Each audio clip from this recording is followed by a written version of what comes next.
first rounder pitching like that, but you had a true freshman, he's matching pitch per pitch. That had to be pretty special to watch. I would imagine so, especially if you're a fan watching that game. I think our culture loves offense, and that's awesome. But to sit there and watch that. Unfortunately, I don't maybe watch it like the rest of the people. But just proud of Doug.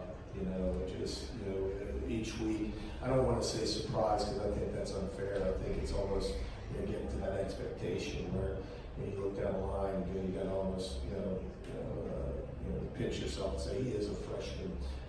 But I know the team's got so much confidence when he has the ball and he's out there, and he's one of those guys that just doesn't have bad innings. And what I mean by that is there's guys where they lose it quickly, and all of a sudden you look up and say, hey, that was a good game up until that point. That doesn't happen to Doug very often. There's been games maybe we didn't win, but he's a fighter, he's a competitor. And you've heard me say that week after week, but that's why. You look today, and even though he's tremendous, but if you want to be critical, in a game like that, he walked 4 guys, but he's able to make pitches and get off the field. There's just not very many hard hit balls. Just continues to make pitch after pitch, even when there's some traffic on the bases. Mike, obviously Parker's had some recent struggles. Looked like Tyler was also warm, and you chose to stay with Parker after the double. I think you visited the mound. What was that like? Didn't visit the mound, but you're right. And it's just, you win or go home. And we had sent Tyler down, I think, if I got my age right, somewhere in the 6th. I think Tyler went down, Myers went down to the bottom of the 6th. Knew Gracie was going to pitch at some point today, unless he threw a complete game, which he almost did. But when it got to that point, I've said it for a couple weeks now, I don't believe that we can win in postseason without Parker Gracie. I don't believe we can do that. And I think most people probably on our team, I think most people believe that. And so,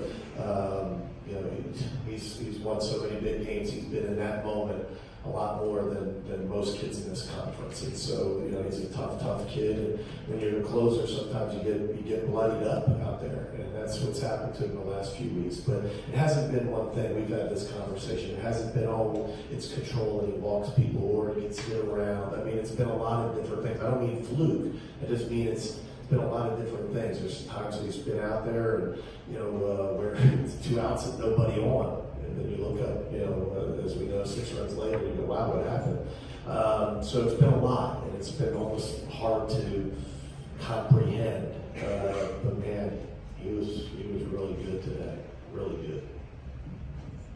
What does it mean in a tournament environment like this to get 3 straight really good outings from your starters? You haven't had to get many innings out of the bullpen this far. Yeah, and I think that puts us in a good position going forward. We've got to get our number 3 going tomorrow, Gunnar Hoagland.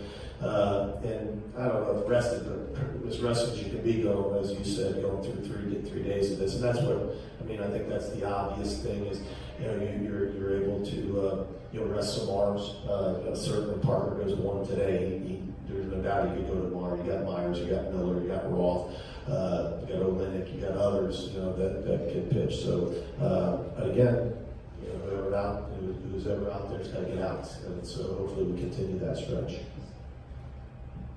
Mike, in your experience, how hard is it to make the decision Rob had to make there about bringing Doc Sackis out for the 9th or going to the 10th? That's tough because I know from a media standpoint, especially I think from a fan standpoint, but it's smart, and I don't know where pitches and all that are, but at the end of the day,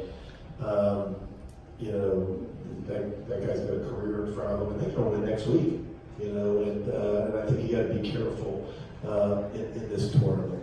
As much as everybody wants to win it, you got to be careful because there is a next week, for most of the teams here. And you got to be careful. You're here to win a championship, and I think there's a fine line. I think we all struggle with that, but I totally understand. I know it wasn't easy, especially when the guy's got no hitter going. I know that's tough, and I'm sure Doc Sackis probably wanted to run back out there. But Rob's as good as a coach and as good a pitching guy as there is, not only in this league, in this country, and so he knows his guys the best. Mike, you mentioned Parker being in that situation so many times. With a guy like that, does it affect his confidence at all? Like, does that help with confidence, or is it more just kind of relief seeing results again? That's probably a little bit of both, you know, and I think, you know, at the end of the day, they're human. And as strong as you are, as a great competitor, there's times where you get knocked around, but the one thing he is he's a fighter. You know, the one thing he is he always wants the ball. You know, there's some guys, and those are usually the guys that you don't want at the end of the game. And that's why, you know, Parker continues to get the ball, is because he wants the ball. You know, we've seen him, we've all seen him, you know, super successful. But yeah, I thought that was a big moment for him. So, you know, hopefully, maybe he'll do that another time or so, you know, this weekend, and we can stop talking about that, because he's really good.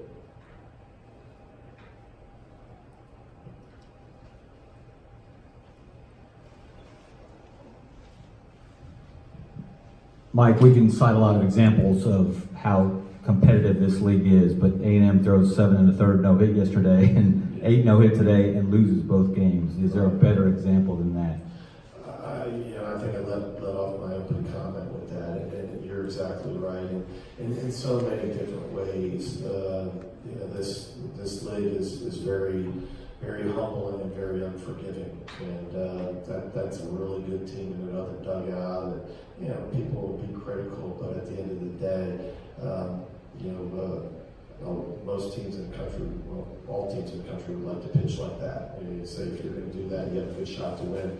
Unfortunately, you know, they matched up against 2 other guys that pitched really well, and that's, you're right. I mean, I think that's, you know, shows you there's no more proof than that how tremendously tough this conference is. Anything else? Thanks, Coach. Gunner tomorrow. Thanks.